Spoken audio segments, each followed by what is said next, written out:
into it and check that out. Don't mind the format here.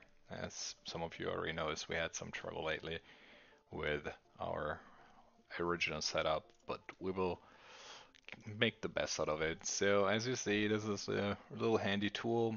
This button here is bringing back the cord. If that's out, you just push that button and it just comes back and rolls up and is stored nicely. So that is kind of straightforward. In the front we have the dust compartment and also everything else. In the back you can just store your little headpiece. It just slides in there. And then as you go, it just goes kind of smoothly. Choose the right option here. It's like two, one for wood and flat grounds and one for carpets and all that. So just make sure you have the right one selected.